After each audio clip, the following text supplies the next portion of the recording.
Hi ನಮಸ್ತೆ ವೀಕ್ಷಕರೇ, ಕರುನಾಡು ವಂದನೆ ಯೂಟ್ಯೂಬ್ ಚಾನಲ್ಗೆ ಸ್ವಾಗತ, ಆತ್ಮೀಯ ಸ್ವಾಗತ. ಇವತ್ತು ರಾಷ್ಟ್ರೀಯ ಹೆದ್ದಾರಿ ಪ್ರಾಧಿಕಾರ ನೇಮಕಾತಿ national highway authority of India requirement 2025 ಇಲ್ಲಿ ಕೆಲವೊಂದಿಷ್ಟು ಹುದ್ದೆಗಳಿಗೆ ಅರ್ಜಿಯನ್ನು ಆಹ್ವಾನಿಸಲಾಗಿದೆ.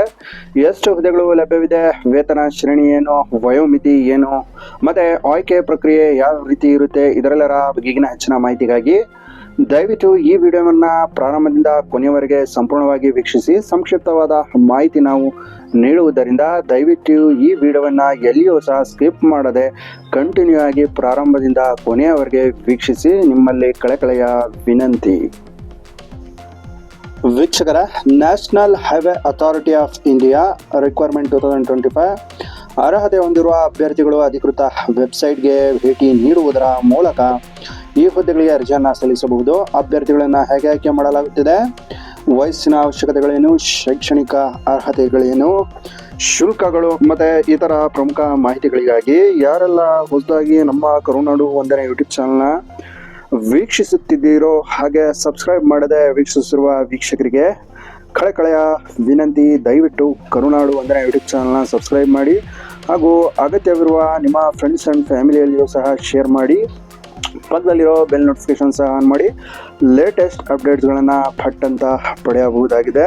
ಸೊ ಇಲ್ಲಿ national highway authority of India ಇದರ ಬಗ್ಗೆ ಹೆಚ್ಚಿನ ಮಾಹಿತಿಗಳನ್ನು ನೋಡ್ತಾ ಹೋಗೋದಾದರೆ, ಇಲಾಖೆ ಹೆಸರು ಬಂದು ಮೇಲೆ ತಿಳಿಸಿದ ಹಾಗೆ national highway authorities of India. ಒಟ್ಟು 60 ಹುದ್ದೆಗಳು ಇಲ್ಲಿ ಲಭ್ಯವಿದೆ. ಹುದ್ದೆಗಳ ಹೆಸರು ನೋಡೋದಾದರೆ ಡೆಪ್ಯೂಟಿ ಮ್ಯಾನೇಜರ್ ಹುದ್ದೆಗಳು ಲಭ್ಯವಿದೆ. ಉದ್ಯೋಗ ಸ್ಥಳ ನೋಡೋದಾದರೆ ಅಖಿಲ ಭಾರತಾದ್ಯಂತ ಈ ಹುದ್ದೆಗಳು ಲಭ್ಯವಿದೆ. ಸಂಬಳದ ವಿವರಗಳನ್ನು ನೋಡ್ತಾ ಹೋಗೋದಾದ್ರೆ, national highways authority of India ನೇಮಕಾತಿ ಅಧಿಸೂಚನೆಯ ಪ್ರಕಾರ ಆಯ್ಕೆಯಾದ ಅಭ್ಯರ್ಥಿಗಳಿಗೆ ಪ್ರತಿ ತಿಂಗಳಿಗೆ 56,100ರಿಂದ 1,77,500 ರೂಪಾಯಿಗಳ ಸಂಬಳವನ್ನು ಇಲ್ಲಿ ನೀಡಲಾಗ್ತಾ ಇದೆ. ಇದು ಉತ್ತಮವಾದ ಒಂದು ಹೈ ಸ್ಯಾಲರಿಡ್ ಜಾಬ್ ಆಗಿದೆ. ಸೊ ಇಲ್ಲಿ ವಯೋಮಿತಿ ಬಗ್ಗೆ ನೋಡೋದಾದರೆ, ಭಾರತೀಯ ರಾಷ್ಟ್ರೀಯ ಹೆದ್ದಾರಿಗಳ ನೇಮಕಾತಿ ಅಧಿಸೂಚನೆಯ ಪ್ರಕಾರ ಅಭ್ಯರ್ಥಿಯ ಗರಿಷ್ಠ ವಯಸ್ಸು 9 ಜೂನ್ 2025ರಂತೆ 30 ವರ್ಷಗಳ ಒಳಗಿರಬೇಕು ಅಂತ ತಿಳಿಸ್ತಾ ಇದ್ದಾರೆ.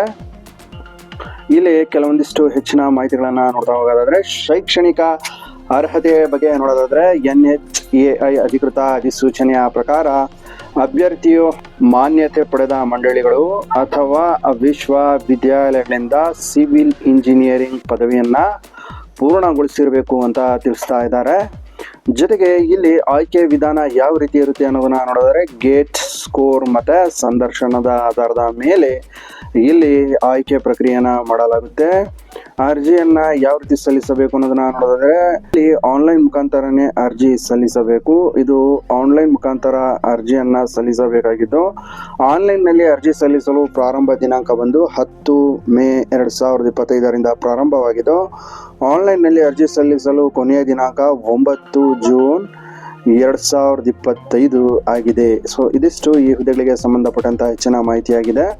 ಇದೇ ರೀತಿ ಡೈಲಿ ಜಾಬ್ಸ್ ರಿಲೇಟೆಡ್ ಮಾಹಿತಿಗಳಿಗಾಗಿ ನಮ್ಮ ಕರುನಾಡು ವಂದನೆ ಯೂಟ್ಯೂಬ್ ಚಾನಲ್ ಸಬ್ಸ್ಕ್ರೈಬ್ ಮಾಡೋದರೊಂದಿಗೆ ನಿಮ್ಮ ಫ್ರೆಂಡ್ಸ್ ಆ್ಯಂಡ್ ಫ್ಯಾಮಿಲಿಯಲ್ಲಿಯೂ ಸಹ ಶೇರ್ ಮಾಡಿ. Thank you for watching. Have a good day.